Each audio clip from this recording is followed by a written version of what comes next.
अस्सलाम वालेकुम स्टूडेंट, आप देख रहे हैं मेरे यूट्यूब चैनल तालीम तरबियत की दुनिया। मैं हूं मोहम्मद यासर इकबाल। स्टूडेंट, हमारे पास जो एक्सरसाइज 6A का क्वेश्चन नंबर 5 है क्लास 7 की मैथ की, उसमें जो है उसने हमें गिवन जो स्टेटमेंट है, गिवन में जो उसने दिया हुआ है कि ए बी के ये वाली जो ट्राइंगल है वो इक्वल है ट्राइंगल ए सी के, कि यहाँ पर दो ट्राइंगल बन रही हैं। जो ये देखो, एक ये वाली इस साइड पे ट्राइंगल बन रही है, इस साइड पे कह रहा है ये दोनों एक तो आपस में इक्वल है। दूसरा ये कह रहा है कि ए के बी यहाँ पर 90 का एंगल बन रहा है, उसने हमें खुद दिया। दूसरा कह रहा है कि एंगल ए से सी और सी से के की तरफ जाए तो कह रहा है 62 बन रहा है। ए बी कह रहा है कि वो हमारे पास कितनी है 17 है, ए से बी तक 17 सेंटीमीटर है, बी से के तक यानी बी से के तक कह रहा है 8 सेंटीमीटर है। फाइंड में वो यही कह रहा है कि बी ए सी यानी ये पूरा जो एंगल है जो दो बराबर हिस्सों में कटा हुआ है, एक इधर एक इधर, वो एंगल फाइंड करना है। और लेंथ ऑफ बी सी यानी बी से लेकर सी तक हमने क्या करना है, इसकी लेंथ फाइंड करनी है। बहुत सिंपल सा क्वेश्चन है। अब हम यहाँ बताएंगे कि हमारे पास एज ट्राइंगल ए बी कौन सी है, उसने खुद बताया हुआ है ए बी के कंग्रेट है ट्राइंगल ए सी के ट्राइंगल ए सी के। सो क्या होगा, एंगल जो एंगल ए सी के वो इक्वल होगा एंगल ए बी के एंगल ए बी के और ये दोनों एंगल 62 डिग्री की इक्वल होंगे। क्यों इक्वल होंगे आगे आपने बता देना। कोरेस्पोंडिंग एंगल्स ऑफ ट्राइंगल के कोरिस्पोंडिंग एंगल हैं कंग्रेट ट्राइंगल के, कि अगर ट्राइंगल इक्वल हैं तो इसके हाइपोटेन्यूज और बेस के साथ जो एंगल बन रहा है इधर हाइपोटेन्यूज और बेस वाले एंगल के इक्वल होगा, इसलिए यहाँ पर एंगल बनेगा जी 62 डिग्री। अब हम ऐसा करते हैं कि ये वाला एंगल फाइंड कर लेते हैं। अब ये वाला एंगल आप कैसे फाइंड करेंगे, बहुत सिंपल से आता है कि आप लिखेंगे इन ट्राइंगल ए बी के, कि ये वाली ए से बी और बी से के की तरफ जाएं तो ये जो ट्राइंगल एक अलहदा से बन रही है हम इसको सॉल्व कर रहे हैं। तो उसमें हमारे पास एंगल ए जो है, एंगल ए कौन सा एंगल ए हमारे पास आ जाएगा जी, आप बी एंगल बी ए के जो है वो इक्वल आ जाएगा 180 माइनस 90 प्लस 62 यानी कि 90 डिग्री। टोटल जो सम ऑफ इंटीरियर एंगल वो एक ट्राइंगल है, तो इसके अंदर जो तीन एंगल है 1 2 3, इन तीनों एंगल का जो सम होता है वो किसकी इक्वल होता है, 180 की इक्वल होता है। अगर 180 में से मैं ये नीचे वाले दोनों एंगल निकाल दूं तो दो एंगल जब मैं निकाल दूंगा तो पीछे जो मेरा एंगल बचेगा वो ये वाला एंगल बचेगा जो कि मेरा बी ए की है। तो एंगल बी ए के इज इक्वल टू 180 माइनस 9 कितना हो जाएगा जी, 62 ही है ना, ये 60 टू 152 आ जाएगा। अब 152 जब 180 में से आप क्या करो, 180 में से 152 को सब्ट्रैक्ट करो तो कितना बचता है जी 28 डिग्री। तो मेरे पास कितना आ जाएगा जी, एंगल बी ए के इज इक्वल टू 28 डिग्री। ठीक है, अब ये कितना आ गया जी 28 डिग्री है। अब क्योंकि ये ट्राइंगल आपस में इक्वल हैं तो इसका मतलब है कि जो ए बी सी है ये एक बड़ी ट्राइंगल है जिसको दो बराबर हिस्सों में काट दिया गया।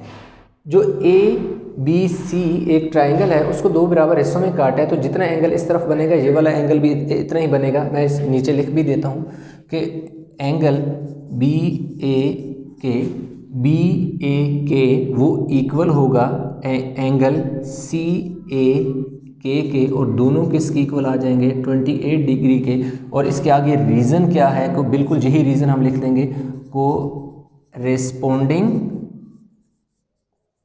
एंगल्स ऑफ कंग्रुएंट ट्राइंगल, कि ट्राइंगल कंग्रुएंट हैं इसलिए इनके एंगल 28, ये दोनों 28, ये वाला भी कितना हो जाएगा 28 डिग्री हो जाएगा। तो उसने हमसे ये दोनों नहीं पूछे, बल्कि उसने क्या पूछा हुआ है, एंगल BAC।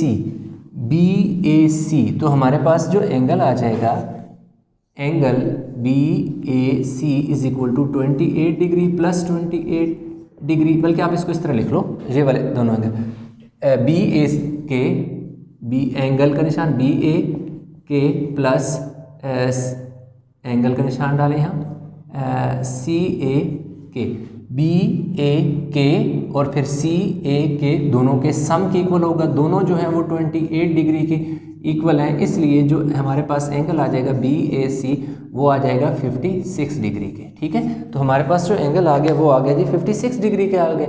अब ये वाली साइड इसके आगे बेशक अब मैं यहाँ लिख देता हूँ 56 डिग्री। तो ये वाली साइड मैंने ये चीज़ मैंने फाइंड कर ली। दूसरी क्या है, लेंथ ऑफ BC।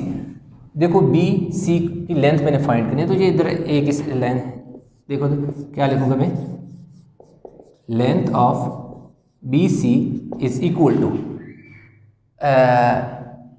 बल्कि पहले एक रीज़न लिख लो ना थोड़ा आपके आसानी, BK is equal to CK। BK और CK आपस में इक्वल हैं और दोनों क्या हैं, 8 सेंटीमीटर के हैं। क्यों 8 सेंटीमीटर, उसके आगे हम रीज़न लिखेंगे, corresponding sides of corresponding side of congruent triangle, कि ये दोनों 8 सेंटीमीटर के हैं। और क्यों इक्वल हैं, क्योंकि कोरिस्पोंडिंग साइड है, यदि बेस की इक्वल है, क्योंकि ट्रायंगल आपस में इक्वल हैं तो उनकी जो बेस है आपस में इक्वल होगा। अगर ये 8 सेंटीमीटर है तो ये भी क्या हो जाएगी, 8 सेंटीमीटर ही होगी, क्योंकि ये वाली ट्रायंगल और ये वाली ट्रायंगल आपस में इक्वल है। तो इस तरह लेंथ ऑफ जो हमारे पास आ जाएगी, लेंथ ऑफ BC वो किसकी इक्वल आ जाएगी, 8 प्लस 8, देखो 8 centimetre plus 8 centimetre is equal to 16 centimetre. तो ये मेरे पास इसकी लेंथ कितनी आ जाएगी, 16 सेंटीमीटर आ जाएगी, क्योंकि दोनों 8 सेंटीमीटर है। आई होप ये क्वेश्चन समझ आया होगा आपको। अच्छा, इसमें वो कह रहा है कि हम गिवन में वो ये कह रहा है कि ABC कह रहा है कि एक ट्राइंगल है ABC जो कि इक्वल है DEF के, DE और C के, DEC, हाँ ठीक है, DEC के, ठीक है, DEC की इक्वल है। उसके अलावा कह रहा है कि ACB जो ये एंगल है कह रहा है 71 है। दूसरा कह रहा है कि CDE ये जो एंगल है ये देखो 34 है। AC जो है A से C तक देखो 6.9 सेंटीमीटर है। BC जो है B से ये C पॉइंट है, ठीक है, ये वाला पॉइंट जो दरमियान में है ये जो है C है, कह रहा है 4 सेंटीमीटर है। फाइंड ये करने के लिए कह रहा है कि ABC ये जो एंगल है यहाँ पर वो फाइंड करें, और दूसरा लेंथ ऑफ BD यानी यहाँ से यहाँ यानी B से C और C से D तक जो लेंथ है इसकी वो फाइंड करें।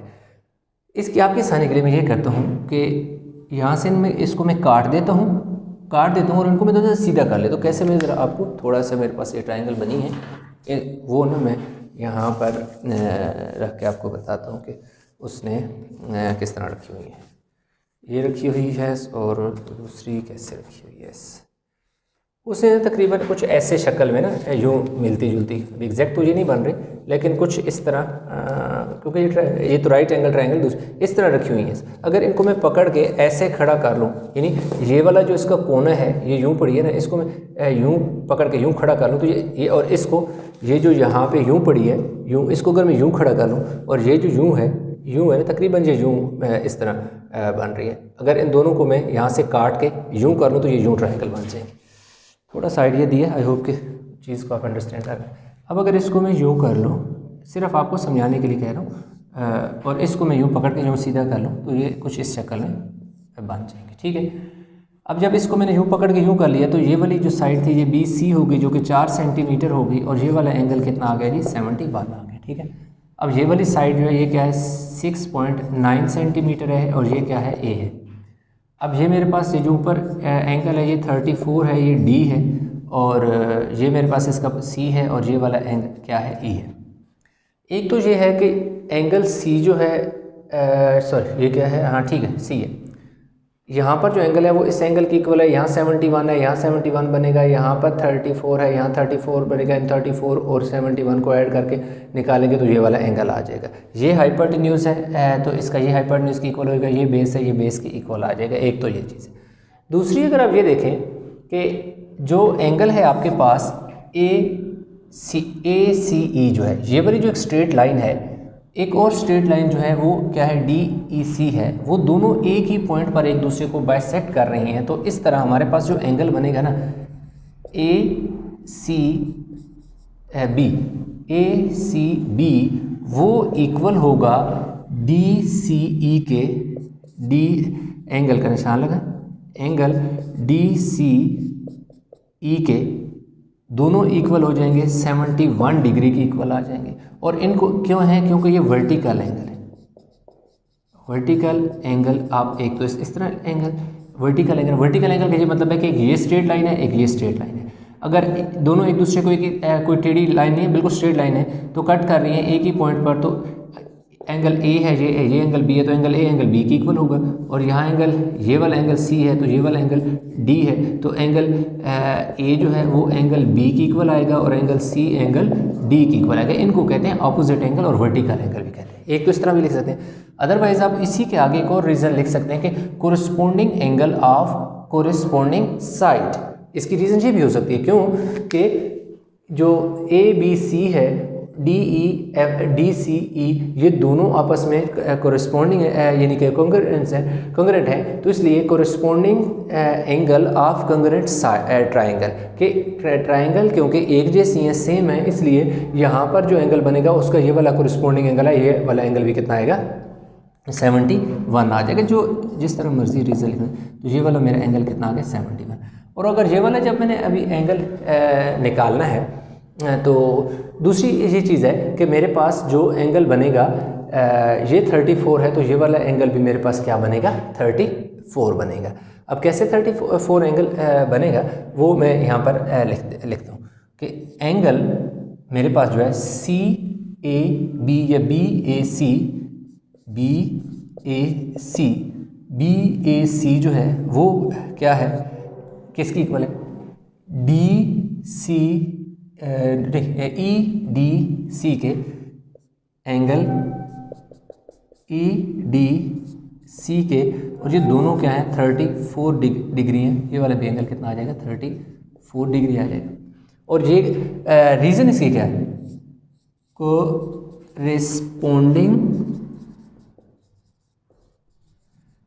एंगल ऑफ कंग्रेंट ट्राइंगल, क्योंकि ये ट्राइंगल आपस में क्या है कंग्रेंट हैं, इसलिए इनके कोरिस्पोंडिंग एंगल यहाँ पर बनने वाला एंगल, यहाँ पर बनने वाला एंगल आपस में क्या आ जाएंगे, इक्वल आ जाएंगे। तो ये 34 आ गया। अब मुझे एंगल चाहिए ये वाला ABC, उसने कहा था एंगल, तो ये तो आसान हो गया मेरे लिए निकालना। Angle ABC is equal to क्या है कि क्योंकि ABC एक ट्राइंगल है, इसमें टोटल जो इंटीरियर एंगल हैं वो 180 हैं होते हैं, तीन सम ऑफ 3 एंगल 180 होते हैं, मैंने लिख दिया। 3 एंगल का सम 180 होता है, जिसमें से 2 दिए हैं, तीसरा नहीं दिया हुआ, तो इन 2 को हम ऐड करके तीसरा निकाल लेंगे। 180 माइनस 5 और 105 आ जाएगा, तो 75 डिग्री आ जाएगा। एंगल ABC जो है वो मेरे पास कितना आ गया 75 डिग्री आ गया, 75। ठीक है कि टोटल 180 है, 180 में से 100 गया तो पीछे 80 में से 5 और निकालो तो 75 आ जाएगा। अब ये वाली चीज़ हमारे पास आ गई। ये वाला मैं रेज़ करने लगूँ क्योंकि इधर मुझे कुछ लिखना है। लास्ट पार्ट जो है वो ये है, अब जो साइड मेरे पास है ना AC, देखें AC मेरे पास हाइपोटेन्यूज है, इधर DC हाइपोटेन्यूज है, तो मैं क्या लिखूँगा कि जो मेरे पास measurement AC is equal to measurement DC, और दोनों क्या है 6.9 सेंटीमीटर है कि ये वाली जो साइड है और ये वाली साइड, क्योंकि ये देखे ट्रायंगल में ये भी हाइपोटेन्यूज, ये भी हाइपोटेन्यूज, ये दोनों आपस में क्या है इक्वल है। क्यों इक्वल है, इसके आगे जगह नहीं, मैं नीचे लिख रहा था, कोरिस्पोंडिंग side because the corresponding sides of congruent triangle के क्योंकि ट्रायंगल क्यों है, कंग्रेंट हैं, इसलिए उनकी जो कोरिस्पोंडिंग साइड होंगी वो भी इक्वल होंगी। तो ये कितना आ जाएगा 6.9 सेंटीमीटर हो जाएगा। तो पहली चीज़ तो हमने फाइंड कर ली है ए बी सी, जो कि हमारे पास 75 डिग्री आ गया।